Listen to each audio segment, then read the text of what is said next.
Sean Strickland wants to beat up Jake Paul. I mean, it makes sense, right?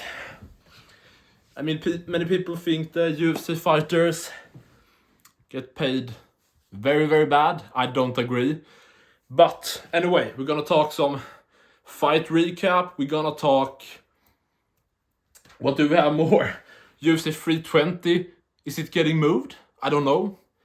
And we have... What do we have? Sean O'Malley. Is he potentially, after this fight, win or loss inside the year? Is Sean O'Malley moving to 145? We're gonna cover all this. Let's see, boys. Jesus, it's so hot. It's summer. It's dark. It's cold. I don't know anymore. Should we listen here and see what Sean Strickland wants? He wants to beat up Jake Paul, huh? Okay, let's see. Beat up Jake Paul, bro. I'll make more money. I'll make more money f***ing up Jake Paul than I would my entire UFC career. How f***ed up is that? You would fight Jake Paul? 100%. But like Jake Paul sucks. So you take Mike Perry. What? How does that go? He comes to the gym, spars me 1 round. 1 round. Takes it off, leaves the gym. Oh, You went through a decision with that man, bro. You f***ing suck, and you will always f***ing suck because you will always and forever be a f***ing little dick influencer. Okay. Sean Strickland. Jesus, man. People forget, man. Like, by this point, why not? Why not? Like, Strickland versus Jake Paul. The problem is, it can't possibly happen, right? I mean, Jake Paul has to sign with the UFC, but Jake Paul is currently signed to an MMA deal at PFL. For some stupid reason, is my camera... I don't know. Yeah, Jake... First of all, I don't know why Jake Paul is signed with PFL. I know PFL has tried to do some crazy deal with Francis Ngannou, Jake Paul. Whoa. Ngannou has fought there like once in a 2-year deal. Jake Paul never. I don't know what they're doing. Strickland has, like, it's impossible for him to get out of the UFC deal, the UFC contract. I know UFC recently wanted, they offered Strickland to fight Kai Barallo. Would have been an interesting fight, a really good fight, and a dangerous up-and-comer on a winning streak. Undefeated in the UFC, maybe? I don't know. Fighting Strickland, but Strickland and Barallo is apparently friends. Like, this all the time. It's Merab, it's Sterling, like back in the day, Kane DC. Like, friends make... If he is such good of a person and a friend, don't you want to make him some money? Maybe make some money together. You know what? Do some fake beef. Like, I don't know, man. Honestly, that's not even a fight, Barallo and Sean, that I love to see that. Just booked Strickland Adesanya too. I love that fight, but also hate it because Adesanya has a chance to get that win back. I mean, who wouldn't? But you know, the UFC nowadays, like flukes all the time, weird underdog stuff, and you're like, wait, that guy sucks, and that guy's really good, but he lost to the... Like, it doesn't make sense. You just look at Dricus versus Derek Brunson, and you think like Whittaker could beat up these two guys both in one night, and yeah, people forget, man. But yeah, the crazy thing is Sean Strickland, like Strickland in boxing, honestly, not having to think about a win bonus or thinking about what do you call it? You know, Strickland not having to think about the win bonus and just not even have to think about kicks, checking, some big head kick coming, defending takedowns, just going to a boxing ring against Jake Paul. That would be really interesting because we have seen in sparring, Strickland likes to, you know, go all out. There's no money on the line. I have nothing to lose. Let's go with friends or YouTubers or influencers, whatever. But the thing is, what was my point? Strickland has several times said clearly that he, half his paycheck goes away if he doesn't win. He think he got robbed against Cannonier, and I probably agree. But I got some money on Cannonier in that fight at the time. But in hindsight, Strickland probably should have gotten that fight. And he of course thought that he won the first Vickers fight and all that. So with not like win-loss, with just having a big, here Strickland, you got a couple $1 million, go and fight Jake Paul. Like, it would be really interesting. I don't think Strickland would be this, on the back foot. I think he would be like, F it, Jake, go on, bam, yeah. The crazy thing is, I feel like wouldn't Jake beat the piss out of Strickland maybe? I don't know. Like, it's crazy to say, but like the thing is, I'm not retarded. I have known for a long time. So many people have been against Jake. I knew that Jake was gonna beat Nate Robinson, Ben Askren, Woodley. I thought he would beat Anderson, which he did. I thought he would beat Tyson, Perry, etc. So, I don't know. It would be really interesting fight because, of course, Jake would bring it and try to knock out Strickland. I don't know why I'm talking about this. This will never happen. But sometimes it's just to hear this news, hear Strickland, not even, maybe I'll fight Jake.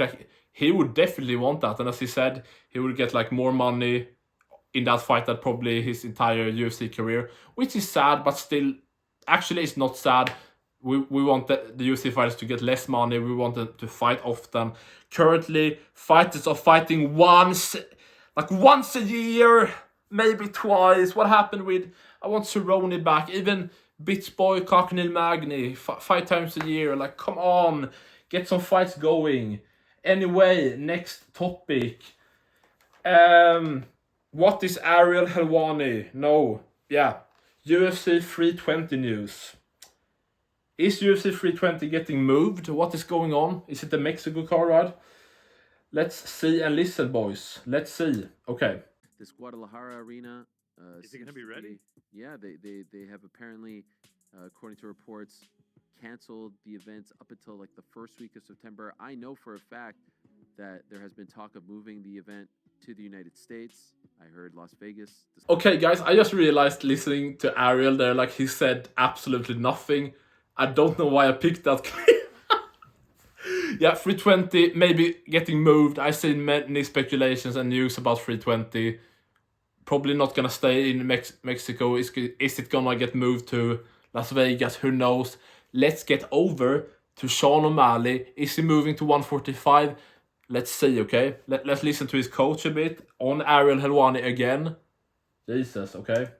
Big fights at bantamweight. And Sean's 5'11".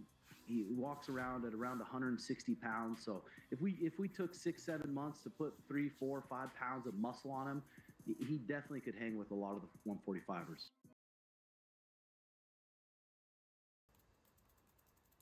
I agree. That's the thing. It's there's so many fighters that I want to. There's so many fighters that I want to move up weight classes, maybe move down, and if Sean loses, if he wins, who knows? Please knock out Merab. I don't want these guys in the sport. Inbred, I don't want them. Sterling is the car. I just want to who cares about Merab? Oh, Merab is funny. He isn't funny. He's disgusting. And I don't even like Nina Drama, but he just broke her neck. What is he doing? Oh, he's so inbred. Oh, okay. Sorry, I'm having a breakdown. I haven't slept anything. Oh my god. Come on, boys. Okay. But actually, if you think about it, not Sean Strickland. Sean O'Malley is... he's taller than most featherweights, actually, isn't he? He probably would tower over Volk. Isn't he the height of Holloway or even tall? No, wait a minute. He said he's 5'11", but we know that the UFC heights are so weird. Take off 2 inches on every fighter. The heights just doesn't match. O'Malley's not 5'11", but he would probably be taller or as tall as like the tallest featherweights, especially in the like top of the rankings and stuff. Yeah. Actually, when it comes to Sean O'Malley, I mean, if you just think about, okay, so he cuts. What? So they said O'Malley gets up to like 160. He probably would be maybe on the like. No, as they said, put on some I'm just. I agree with Tim Wells. Tim Wells, his coach, whatever.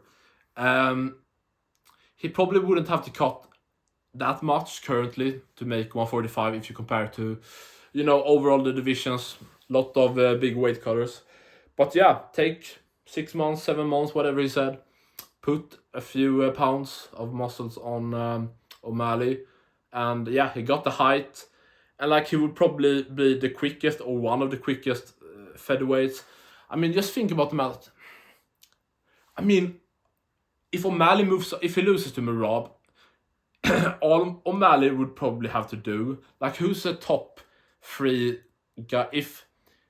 Honestly, I think Omalley could piece up Diego Lopez or someone like that. If they put him against Lopez and Omalley just tags him up for a decision or something, and then bam, Volkanovski versus. I haven't even thought about that fight before the video. Wouldn't that be amazing? Omalley versus Volk? I would love that. The crazy thing is, it's only me that can see Omalley maybe like finishing Volk. Like, I don't know. Volk would probably take him, I don't know. It probably maybe would be a bit like the Yair fight, but O'Malley's better than Yair, right? But do we have the physicality? But Yair doesn't have the physicality. But Ortega took him down, a jiu-jitsu guy. Yair sucks, I don't know. But actually that fight between Omalley and Volk, that's a sick fight. What? Have Omalley move up? Like, there's loads of fights. Omalley Lopez, Omalley Volkanovski. Max is gone, okay. Who's other guy? Like, I mean, it would be a great fight against Allen. Actually, it would be really interesting to see a rematch between Omalley and Sterling at 145, wouldn't it? But yeah, anyway, Omalley, yeah, I think like later in fighters' careers, I know Omalley is pretty young, right? Around 30 or something. But like, I think later in the career, like, Dustin's now finishing his career at lightweight, and it is what it is. But when you have like 2, 3, 4 fights left or something, like, create a big fight, like money fight, pay-per-view fight, like do Dustin moving up, facing Colby, a Burns, fights like this. And this is another great example. Have people like why didn't we get Cruz a bit at featherweight in the UFC? Have Omalley move up. As I just said, of course we're getting Ilya moving up now. Islam is moving up. That's amazing. But like, before Usman retires, have some more middleweight fights. Of course, Adesanya do some light heavyweight stuff. Pereira at heavyweight. Let's have some fun, man. Have some fun. The UFC is so dead. I can't.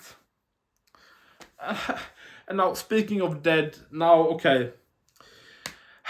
Now let's talk Barber Blanchfield. Barber Blanchfield fight recap starts now. Okay, guys. I just stopped watching the stuff. Let's go through it quick. Not much to see here, honestly. Zachary Reese won a good scrap over 3 rounds decision over someone. Kathleen Vieira won a boring women's MMA fight as usual. 3-round decision.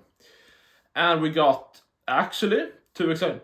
Dustin Jacoby KO's Bruno Lopez stiff in the first round, just throwing haymakers and out cold. I was like, oh, I was just going to like start eating some candy and stuff, and boom, done. Ramiz Brahimaj did one of the nastiest guillotines I've ever seen live. Just twisted on the neck of Billy Ray Goff, whatever. Just like, oh my god, and the guy completely like, that was okay. Gamrot won. He's back on the winning side. Has won 4 out of his last 5. He beat Ludwig Klein. Good on him. People forget, man. Ludwig Klein is a marauder. An armbar. And yeah, and I guess you want to hear about Blanchfield Barber. No, of course you don't. It's actually probably in real time starting about now. I'm actually... If you watch my... Don't watch my stream, actually. Don't watch my stream. Yeah, I'm gonna go and have some fun now. And you can try to think what you think about that. But I'm gonna have some fun. And yeah. This card was not much to see. You could have like Googled and watched a guillotine and KO in a few seconds. And that's about it. Jesus. I'm tired. I've had a terrible day. Yeah, man. People forget, man.